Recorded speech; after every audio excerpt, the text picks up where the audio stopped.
Alright, good afternoon guys. I'd like to first welcome you to the internet. My name is Chasen, and I will be guiding you on this magical journey we are about to take. Today we are going to talk about inverse functions. Everyone's favorite, right? Okay, so let's start with a definition. So let's assume we have two sets, set A and set B. Let's also assume that we have an element A that is in the set A. And we also have an element B that is in the set B. So what the inverse function is when we take f at A, this results in B. Now with the inverse function, we are allowed to take f at B, and that maps back to A.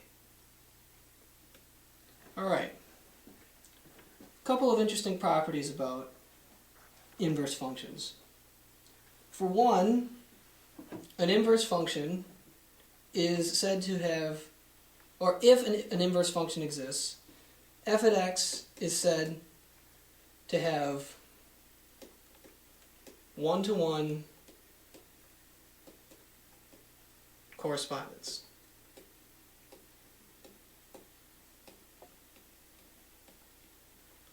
Alright, what does that mean? Well, one-to-one correspondence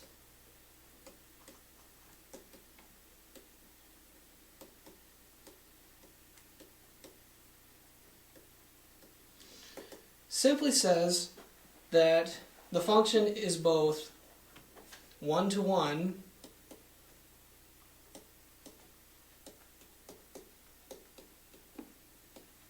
and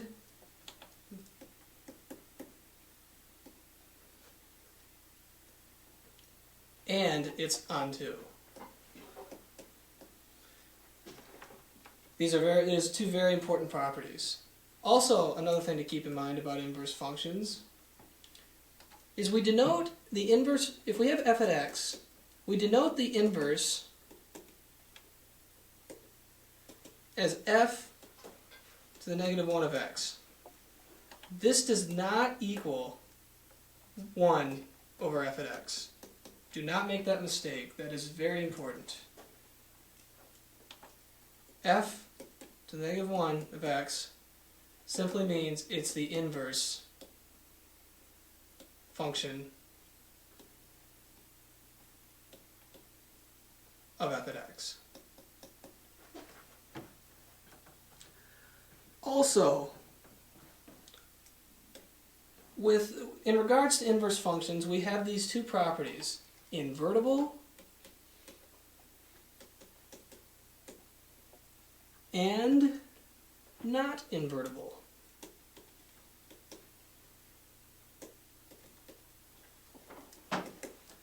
An invertible function is one that has both one-to-one correspondence and is onto.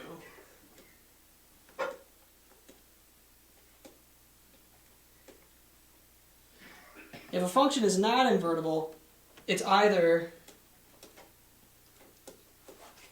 not one-to-one or it's not onto, or it's both not one-to-one or onto. It's very important, guys. Alright, now that you have a good grasp of what an inverse function is, we will take you on a magical journey through the exam. Hey YouTubes, it's David. We're going to do a couple more examples to make sure you guys really get what inverse functions look like. So, let's take the function y equals x. If you invert that, you get the really nice looking function y equals x. Easily inverted. But if we take something slightly more, slightly more complicated, like y equals x squared, which looks like that. When you try to inverse it, it would look like that. But we know from our time in high school calculus that that doesn't pass the vertical line test, and that's not a function. And since that's not a function, therefore, this does not have an inverse. But for this function, we're taking x squared in the domain of all real numbers. Instead, if we decided to limit the domain for, say, all the positive numbers, so what domain is x is greater than 0, then we could just have that, which, when flipped over our good friend y equals x, we would get that, which is in fact the correct function. This is y equals 1 over x. That's not true. Don't listen to me at all. I don't know what I'm talking about. No, that is... Yeah. Wait, what? Square. That's what it is. It's the square root of x. Because I still remember how to do high school calculus.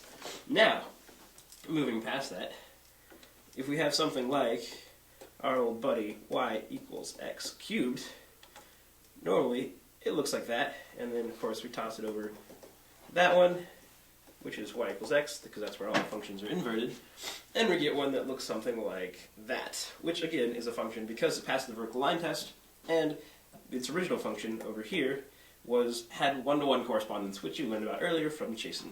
That's all I've got. Hello, I'm Jatu, and I'm going to do a concrete example about inverse functions. It is on page 154, problem number 29.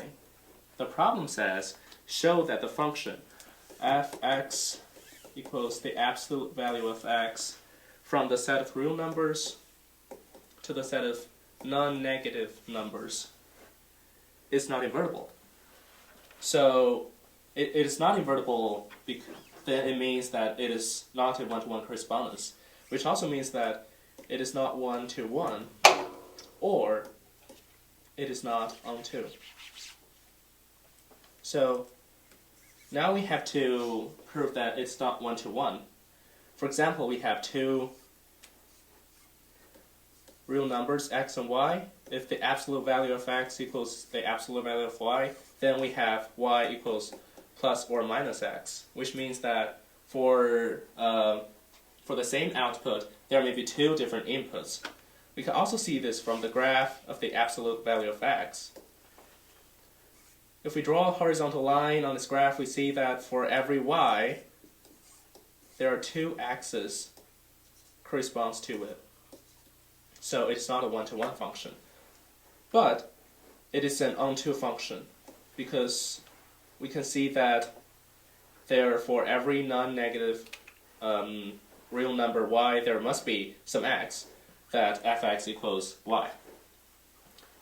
The problem then say, we have to show that if the domain is restricted to the set of non-negative real numbers, and the codomain is still the set of non-negative real numbers, it is invertible. This is comprehensible because now for x equals y with absolute value marks, then y must be equal to x because it is non-negative, so y equals negative x is not possible. From the graph, we can also see this. Now the graph is only this branch of the whole graph. So for any value of y, there is only one value of x that corresponds to this value of y, which makes sense.